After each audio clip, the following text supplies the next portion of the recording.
भारत के माननीय प्रधानमंत्री नरेंद्र मोदी जी ने अभी देश के सभी कर्मचारी यूनियन का आह्वान किए और उनसे वार्ता की, उनकी बातों को सुने और अपना एक पेंशन स्कीम को लागू किए।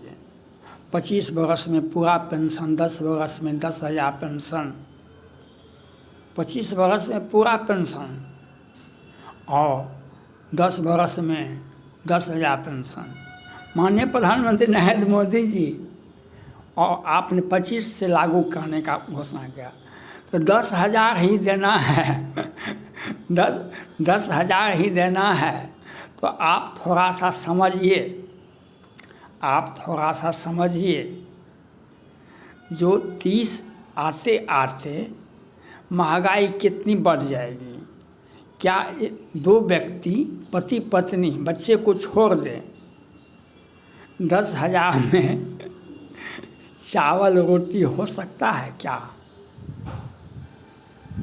30 में जो महंगाई है होगी, आज जो महंगाई है या तो आपके पास में है, लेकिन 10,000 नहीं हो सकता है 2 आदमी का।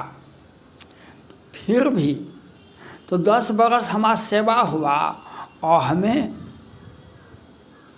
10,000 मिला है। आपकी समस्या जो भी हो, देश को चलाना आपका काम है, देश नीति बनाना आपका काम है, तब 10 बरस सेवा का है शर्त रखे।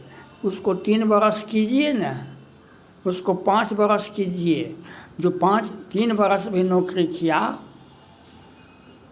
या 5 बरस भी नौकरी किया, उसको 10,000 रुपया मंथली अगर हमको मिल जाए, क्या 2 आदमी जिंदा खाना खा सकता है?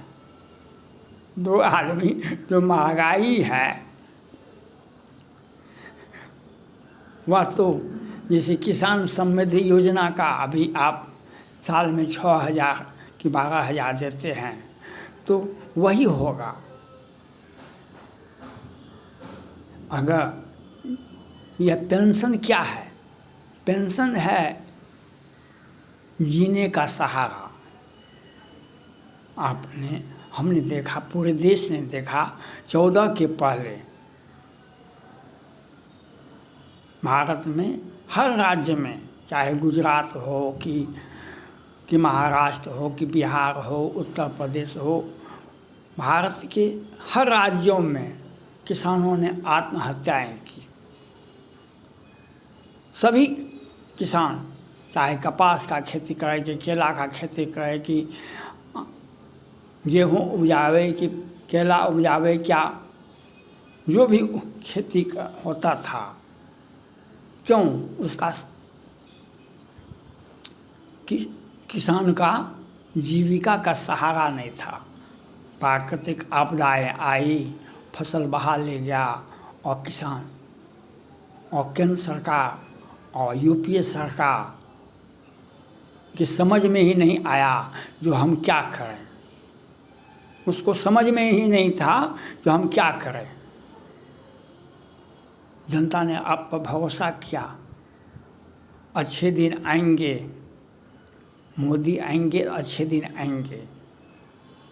अच्छे दिन आए तो आपने अभी पेंशन योजना को लागू किए। 10 बरस हम अगस्त 10 बरस ही हम नौकरी कर सके तो हमको 10,000 पेंशन मिलेगा। ये तो कहा जाता है ऊँट के मुंह में जीरा का फोड़न। महंगाई कितनी बढ़ी है और उसमें ये शर्त तो बहुत पहले का था। ये जो शर्त आप के, हम कर्मचारी यूनियन का अध्यक्ष बोले हैं, आप जो ये शर्त रखा दिया कि 10 बरस, ये नियम तो बहुत पहले से था, इससे ज़्यादा पेंशन मिलता था। और नया आपने सुधार किया और आपने लोगों की भावना का भी सम्मान कीजिए। कांग्रेस पार्टी, यूपीए गठबंधन किसानों के आत्महत्या को नहीं रोक सकी। क्या हर्ष हुआ? आज छटपटा रहे हैं पूरे देश में, हमको जनता स्वीकार करे, हमको जनता स्वीकार करे, तो वह नई नई बातें रखते हैं।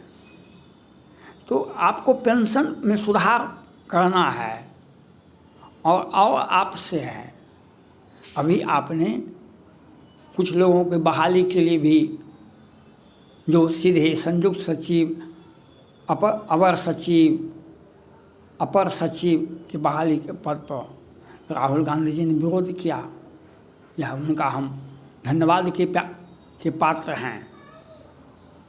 आपने पहले देश के कंपनी से कहा था, उसके मालिक से या CEO से कहा था, आप इम्प्लॉयड करें, आपके क्या क्षमता है उसके मुताबिक आप इम्प्लॉयड करेंगे लोगों को। आपके कंपनी के पास में जितनी क्षमता होगी, जितना उसको ज़रूरत होगा, उसका आर्थिक क्या स्थिति है, उसके मुताबिक बहाली करेगा। आपने कहा था उस वक्त बहुत सख्त लहजे में, और एक भी कर्मचारी को आप हटा नहीं सकते हैं। मैं उस बात को मैंने सुना था, मैंने देखा था। आपने कहा था कि आपको जितनी रखना है उतना ही रखिए, लेकिन बहाली के बाद आप किसी को हटा नहीं सकते हैं। हमारे का क्षमता पर हमको जांच करेगा, इंटरव्यू लेगा, हम तो सकुशल हैं, स्वस्थ हैं, सबल हैं, तब तो हमारा बहाली हो रहा है। आपने कहा था कुछ जिसको आप रखना है, जितनी रखनी है, लेकिन आप रख करके हटा नहीं सकते हैं। लेकिन प्रधानमंत्री नरेंद्र मोदी जी, एक अभी अडानी जी का वीडियो आया था, वह 43,000 कर्मचारियों को हटा रहा है। अब उसी में वीडियो अभी पुष्टि नहीं करता हूँ, मैं भी जांच कर रहा हूँ, फेक न्यूज़ भी हो सकता है। लेकिन आपके विभाग में, भारत के डिपार्टमेंट ऑफ पोस्टल, भारत का डाक तार विभाग में कोसी इलाका, बिहार से मैं बोल रहा हूँ, बिहार में कोसी इलाका में आपके जो पदाधिकारी हैं डाक तार विभाग का, वह ग्रामीण क्षेत्रों में जो चिट्ठियाँ पहुँचाता है, जो मनी ऑर्डर पहुँचाता है, जो वह सामान का, जिसको वेतन के नाम पर तो उसे क्या मिलता है या तो आपको पता होगा। ग्रामीण क्षेत्रों में क्या मिलता है उसको आपको पता होगा। वह तो हास्य का विषय है। वह उसकी दशा और दुर्दशा देखी जाती है तो वह, लेकिन उसमें भी आपके पदाधिकारी ने कहा कि 2 आदमी काम करते थे 10 वर्ष से 20 वर्ष से, 3 आदमी काम वहाँ पर करते थे, तो अब वहाँ पर उसका एक्सप्लॉयटेशन, उसका शोषण करने के लिए कहा कि नहीं, एक ही आदमी को रखेंगे, एक आदमी को हटाइए, और इसमें वह 10-20 हज़ार 25 हज़ार टका दे देगा, फिर उसको रख लेगा। उसमें भी 10 हज़ार वेतन में नहीं मिलता है, आप इस पंचायत से उस पंचायत में भेज रहा है, दूसरे प्रखंड में भेज रहा है। ये तो दुर्दशा है। और आपसे आग्रह है, आपने कहा हम पेंशन देंगे 10,000 सेवा, 10 साल का होगा 10,000, सबको दीजिए न, डाक तार विभाग वाले को भी दीजिए जो ग्रामीण क्षेत्रों में काम करता है, और जो 5 वर्ष भी काम किया है उसको भी पेंशन दीजिए। अब 10,000 देना है, वह पेंशन जो आप दे रहे हैं वह तो किसान समृद्धि से भी कम है, वह किसान समृद्धि से कम है। वह कितना बड़ा राशि है, और शर्त भी रख दी 10,000, तो क्या जनता का के तकलीफ को समझिए, जनता का, कर्मचारियों का के दिक्कत को समझिए। ये कांग्रेस पार्टी की तरह आत्महत्या करते हैं किसान, और ये सत्ता को बचाने के लिए अपना एड़ी चोटी का प्रयास करते रहेंगे। आपने पेंशन लागू किया, खूब कीजिए लागू, हमको कोई आपत्ति नहीं है, लेकिन आपने युवाओं को नौकरी के नाम पर आप सीधे बहाली, आपके विभाग में, भारत सरकार में बहालियाँ तो हर जगह पर रेलवे में भी हजारों लाखों का बहाली हो सकता है, लेकिन सोच होगी तब तो। जब आप वेतन कम दे रहे हैं तो अधिक लोगों का बहाली कीजिए। आप पेंशन कम दे रहे हैं, पेंशन में आप सुधार कम दे रहे हैं पेंशन, तब जो 3 साल काम किया उसको भी पेंशन दीजिए, जो 2 साल काम किया उसको भी पेंशन दीजिए। EF और PF जिस दिन सेवा में लोग जाता है उसी दिन से करता है तो उसको वह तो मिलेगा ही, लेकिन उसको पेंशन दीजिए 3 साल पर। जब आप हमको 10,000 टका दीजिएगा 25 ईस्वी से, तब तो वह 30 में क्या होगा 10,000 टका, 30 में क्या होगा, 35 में क्या होगा उस 10,000 टका, वह तो क्या होगा। और आपके कंपनी वाले भी युवाओं को हटाते हैं, और आपका विभाग भी जो ग्रामीण पोस्टल विभाग में है और सारे विभाग में कर्मचारियों को हटा रहा है, कर्मचारियों का नियुक्ति नहीं हुआ। आपको जब पेंशन की योजनाएं आप सीमित कर रहे हैं तो युवाओं को तो रोजगार दीजिए, युवाओं को रोजगार दीजिए, और 3 वर्ष में पेंशन मिलना चाहिए। हम कर्मचारी यूनियन का अध्यक्ष बोल रहे हैं, हम कर्मचारियों के हितों की रक्षा करना हमारा कर्तव्य बनता है, और अपनी मांगों को, अपनी बातों को रखने का हमको पूरा अधिकार है। मैं मांग करता हूं भारत के प्रधानमंत्री नरेंद्र मोदी जी से, जिसने 3 साल सेवा किया है उसको भी 10,000 टका मिलना चाहिए। आपको जो देना है सो दीजिए आप।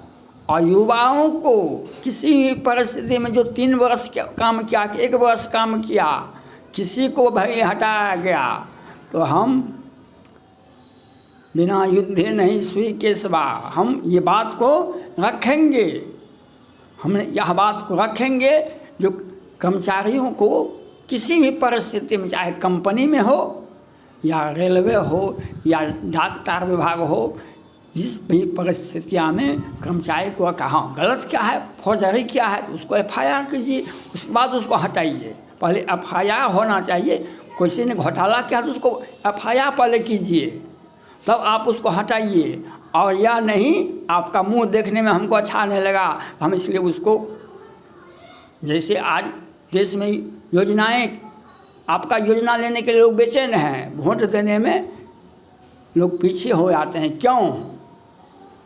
हम उनके दिल में इंडी गठबंधन बनता है। और आपको भी सोचना चाहिए प्रधानमंत्री नरेंद्र मोदी जी, जो क्या कारण है जो 14 में प्रचंड बहुमत, 19 में प्रचंड बहुमत, और ये 2024 में क्यों हमें बहुमत से रोक गया। इसलिए जनता को, युवा को दिल में जगह दीजिए, जनता को और युवा को दिल में जगह दीजिए। बांग्लादेश आज जो सत्ता परिवर्तन हुआ, कहीं न कहीं तो छात्र ही थे, बाद में आतंकवादी जिहादी पाकिस्तान चाइना आ गया, लेकिन शुरू में तो भी छात्र ही थे। इसलिए युवाओं को रोजगार की व्यवस्था करें, चाहे कंपनी माध्यम से, भारत सरकार के माध्यम से, जो हमें मिशन 2024 में हमें 400 नहीं मिला, मिशन 2029 में तो हमें 400 मिलेगा। आपको यह सोचना चाहिए और हर युवा को काम दीजिए, क्योंकि ये 10,000 हमको पेंशन दीजिएगा तो वह 30 में क्या होगा, उस 10,000 का वैल्यू 35 में क्या होगा, 40 में क्या होगा, यह भी तो सोचिए। थैंक्स।